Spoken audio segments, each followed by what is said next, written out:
By cooperating with the FBI, Sanders made a deal for his role in the illegal sale of the firearms and was put on probation. He was also finally dismissed as a third suspect in the bank robbery, passing a lie detector test 3 times.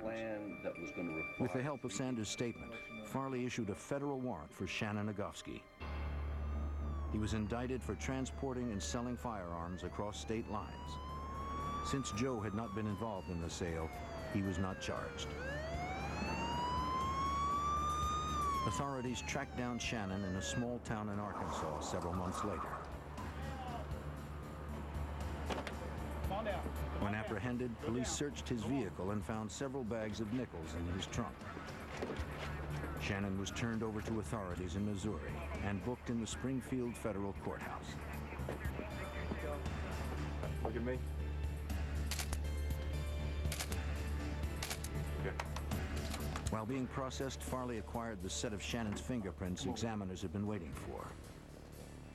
The FBI lab needed a front and back view of his prints, hoping to match 2 partial prints found on the duct tape used in the murder of Dan Short.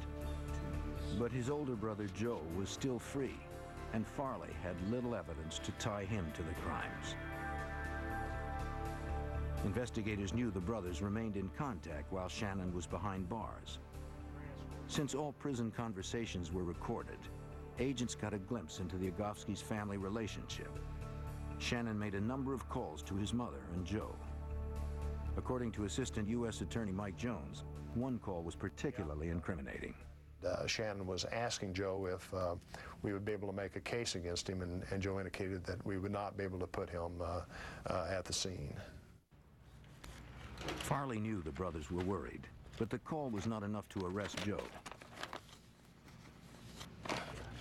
Then, just days later, he finally received the results from the lab. Those fingerprints turned out to be the fingerprints of Shannon Agofsky. The tape was determined to have come from the chair in which Mr. Short was bound to. Therefore, that piece of tape became a most important piece of evidence in this case. Finding evidence against Joe was a thorny task. Nothing directly linked him to the crime. Once again, Farley combed through financial records to see how much Joe had spent. We attempted to determine all his cash transactions and did determine that he had spent some $19,000 in cash during the 16 months following the robbery. During that time, he was unemployed and had no logical explanation for having that much cash. Scrutinizing Joe's phone records, Farley made another important find. Joe had made several long-distance calls to his girlfriend at her home during the very days leading up to and after the robbery. Yeah. The calls destroyed his alibi. Joe had stated that he was staying with her the entire time. Not too smart. They called Sanders in for additional questioning, hoping he could shed more light on Joe's involvement. Sanders told the agents about a conversation he had with both Agofsky brothers. That incident took place in Sammy Skaggs' junkyard. The 3 of them were working on one of the cars, and Sammy Skaggs announced that the banker from Joplin was here to pick up his car. And that apparently generated a comment from, I believe it was Joe, that what the 3 of them ought to do was to follow a banker, follow him home, grab him, kidnap him, and force him to take him to the bank and open the vault. At the time, Sanders agreed that it might be an easy way to get rich. The plan sounded eerily like what could have happened to Dan Short. It was now clear to the FBI that the brothers had the knowledge, motive, and opportunity to pull off the homicide and heist. Based on accumulating evidence, Joe Agofsky was arrested more than 2 years after the horrifying crime. Both brothers were indicted on 3 federal counts relating to the bank robbery and murder. But would the evidence be strong enough to convict the 2 brothers? The investigators were betting on it. He was attractive, Almost 3 years after a bank heist and brutal murder, FBI agent Liddell Farley handed prosecutors all the evidence the task force had amassed. Reviewing their files, the agents described the Agofskis' plans and actions to Assistant U.S. Attorney Mike Jones and his associates. They were determined to prove beyond any doubt that the brothers had committed the crime. The FBI had learned that Joe Agofsky, needing information about the state bank's floor plan, had opened a safe deposit box a few weeks before the crime. Bank Vice President Mark Ullman told investigators that Joe was particularly interested in Dan Short as well. He made a point of asking who Short was and where he lived. He's our president. Would you like to meet him? Oh, no, thanks. I was just asking who he was. Returning home, Joe drew floor plans to the bank and plotted the crime with Shannon. They decided to do the job before the sun rose, so there would be no witnesses. We're going to go through the front door. When we get through there, I want you guys to knock the cameras out. Then he has that To get into the vault, they needed someone who had the keys and knew the combination. Make sure you get them keys. For that, they would abduct Dan Short, the bank president, and force him to open the vault. Afterwards, they needed to make sure he'd never talk. Short, don't get that combination out. In the early hours of October 6th, Joe and Shannon Agofsky put their plan into motion. Acting as a lookout for them was an unidentified accomplice who drove the blue Chevy pickup. It was the same vehicle neighbor Carol Dryden recalled seeing around Short's house a week before the kidnapping. The brothers loaded their mother's brown and tan van with the equipment they would need to commit the crime.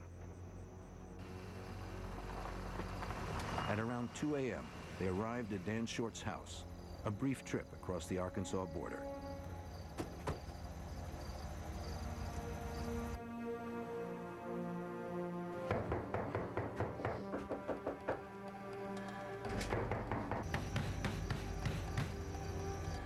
Eventually, he awoke from a deep sleep.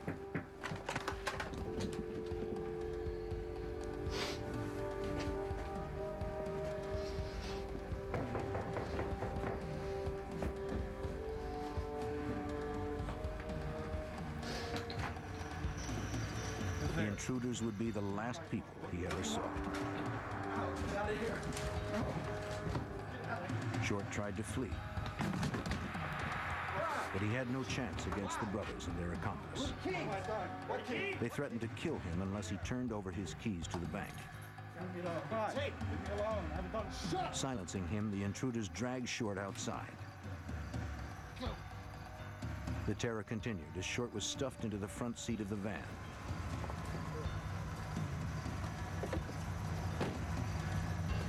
Each criminal drove one of the vehicles, including Short's red pickup, as they sped off for the bank.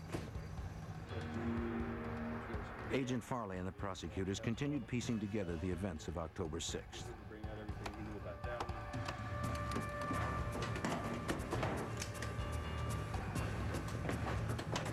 The Agofskis and their accomplice pulled up to the bank, only a brief drive from Short's house. With their captive in tow, the robbers quickly opened the bank's front door and ran in. No alarm sounded because Short had neglected to set them, and no one would ever be able to see what was about to happen.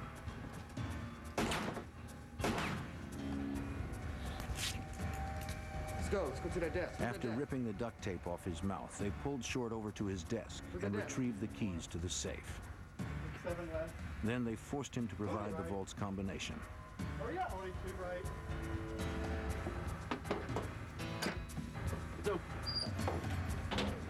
Once inside, they grabbed all that was in reach.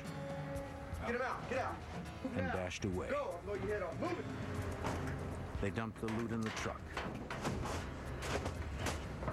Afraid for his life, Short complied with their every demand. But the assailants pistol whipped him and knocked him out. On the way out of Knoll, Buddy Mills crossed paths with the brothers. After he passed the intersection, the three vehicles sped off, the first two heading toward Grand Lake.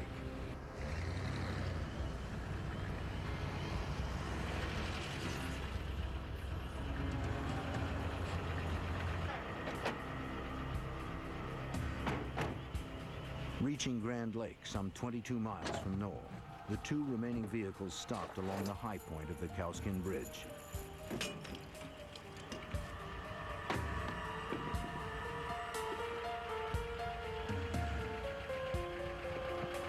Here, Shannon and the unknown accomplice prepared to kill Short by drowning him.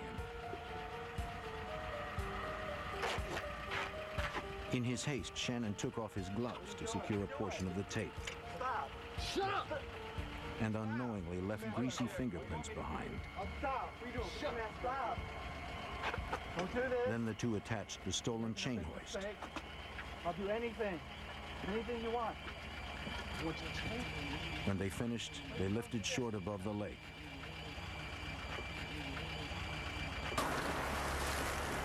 And plunged him into the black water below. At the first trial in September 1992, the evidence was strong enough to persuade a jury to convict Shannon and Joe Agofsky of 3 federal crimes relating to the robbery, abduction, and use of firearms during the illegal acts. In the state trial, only Shannon was found guilty of murder. Though the unidentified accomplice was never found, it was determined that the Agofsky brothers were the masterminds and principal perpetrators of the crime. No charges were brought against their mother, Sheila. Today, Joe and Shannon Agofsky are serving life sentences with no chance of parole. For his cooperation, Gant Sanders served the remainder of his firearms charge on probation. Knoll has returned to normal, a violent chapter in its history now closed. Yet because of the crimes of these blood brothers, it will never be the same quiet, innocent place it once was. In 2004, Shannon Agofsky was sentenced to death for killing a fellow inmate at the Beaumont Federal Penitentiary in Texas in 2001.